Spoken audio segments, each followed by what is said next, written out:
پاکستانی ہیں کہ جس حوالے سے سوشل میڈیا کے اوپر بھانت بھانت کی بولیاں بولی جا رہی ہیں.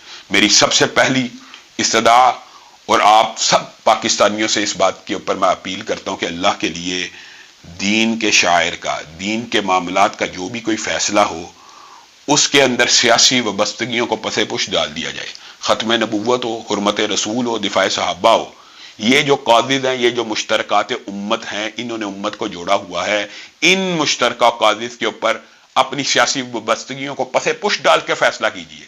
دکھ اور افسوس کی بات ہے کہ زمانہ ماضی میں بعض لوگوں نے سیاسی وابستگی کی وجہ سے بہت سے ایسے فیصلوں کو سپورٹ کیا جو خلاف دین تھے، اور آج پھر سیاسی وابستگیوں کی وجہ سے ایسے فیصلوں کو سپورٹ کیا جا رہا ہے جو خلاف دین اور شریعت ہیں.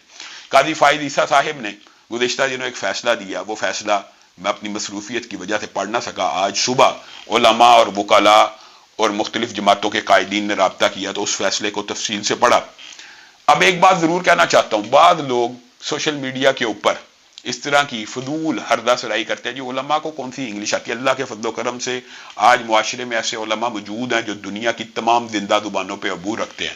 میں دین کا ایک ادنا سا طالب علم ہوں، میں لا کا اسٹوڈنٹ ہوں، میں ایڈوکیٹ ہائی کورٹ ہوں، اور میں نے یہ ڈگری صرف دفاع دین کے لیے حاصل کی ہے، پریکٹس کرنے کے لیے حاصل نہیں کی، تاکہ ان امور کے اوپر جب بھی کوئی فیصلہ آئے تو بندہ ازخود مطالعہ کر کے اور اس کو دیکھ کر اور عوام کی صحیح رہنمائی کر سکے. تو یہ باتیں کرنا جی علماء جی باتوں میں آ گئے ہیں، جی جیو کی باتوں میں آ گئے ہیں، جی غلط رپورٹنگ کی باتوں میں آ گئے ہیں، جی اللہ کا خوف کرنا چاہیے. ہم جیسے علماء کے بارے میں اگر یہ بات آپ لوگ کرتے ہیں کہ ہم عمران خان کے سپورٹر بن گئے، تو پھر آپ نے ہماری اپوزیشن 5 سال نہیں دیکھی. جس وقت آپ نون لیگ کی پوری قیادت جیلوں کے اندر بند تھی تو اس وقت پاکستان میں چند آوازیں تھیں، جن میں سے ایک آواز اس دین کے طالب علم کی بھی تھی کہ جب بھی خلاف شریعت کوئی کام ہوا ہم نے آواز کو اٹھایا. ہمارے لیے دین مقدم ہے، ہمارے لیے شریعت مقدم ہے، ہمارے لیے سیاسی وابستگیوں کی کوئی اہمیت نہیں.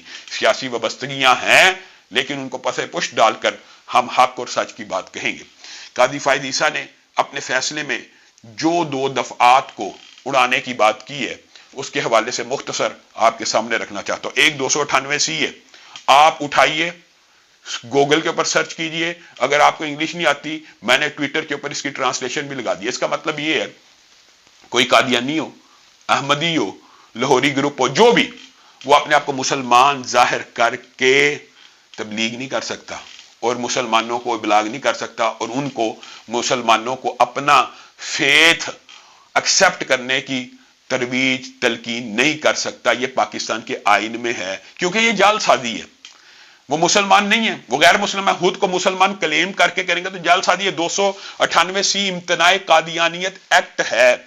اب قاضی فائز عیسیٰ صاحب نے یہ فیصلہ دیا کہ یہ نہیں لگتا قاضی صاحب آپ کے فیصلے میں تضاد موجود ہے. کیوں نہیں لگتا؟ کہ آپ اس کو قادیانی نہیں مانتے.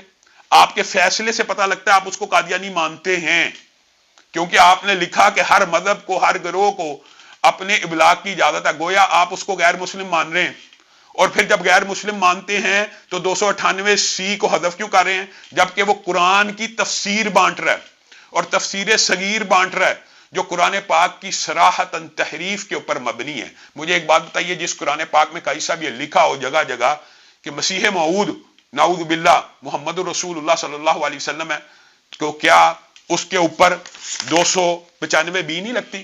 295 بی کا بھی جو مفہوم ہے آپ اٹھائیے دیکھ لیجئے. ڈیفائلنگ ہے، اس سے مراد آلودہ کرنا بھی ہے، اور اس سے مراد جعل سازی بھی ہے، اور اس سے مراد، اچھا آپ مجھے بتائیے، میں ابھی اٹھوں اور کہوں کہ میں اللہ کا رسول ہوں، میں اللہ کا پیغمبر ہوں، معاذ اللہ کوئی شخص اٹھے پاکستان میں اور وہ کہے کہ قرآن کی اس آیت کا ترجمہ یہ ہے کہ میں اللہ کا رسول ہوں، آپ اس کو کہیں گے انا نحن نزلنا الذکر و انا لہ لحافظون، اللہ نے اس کی حفاظت کی قسم کھائی ہے. اب جس کا جی چاہے تحریف کرتا چلا جائے، یہ بات نہیں مانی جا سکتی. اگر آپ ان کو قادیانی مانتے ہوئے فیصلہ دیتے ہیں تو پھر امتناع قادیانیت لگے گا، اور اگر آپ یہ چاہتے ہیں کہ ہم ان کو مسلمان مان لیں تو آپ پاکستان کے آئین اور قانون کے خلاف فیصلہ کر رہے ہیں. قادیانیوں کو اس قانون اور آئین میں غیر مسلم قرار دے دیا گیا ہے، اس لیے ان کے حقوق کا جو جملہ آپ نے اپنے فیصلے میں لکھا ان کو تب ملے گا جب وہ اپنے آپ کو اقلیت تسلیم کریں گے. اگر وہ اپنے آپ کو مسلمان تسلیم کر کے تبلیغ کریں گے تو 298 لگے گا. کتنی عام فہم بات ہے، لوگوں کو الجھایا جا رہا ہے یہ جی بڑی مشکل بات ہے جی مولویوں کو سمجھ نہیں آئی، مولویوں کو انگلش نہیں آتی۔ اللہ سے ڈرنا چاہیے، اللہ سے ڈرنا چاہیے، دین کو مقدم رکھنا چاہیے۔ 298 پھر لگے گی، اگر وہ آپ نے فیصلے میں خود لکھا اگر وہ قادیانی ہے تو امتناع قادیانیت یہی تو ہے، یہ مسلمان اپنے آپ کو ظاہر نہ کرے۔ اور پھر آپ نے 295 کو کیسے اڑا دیا؟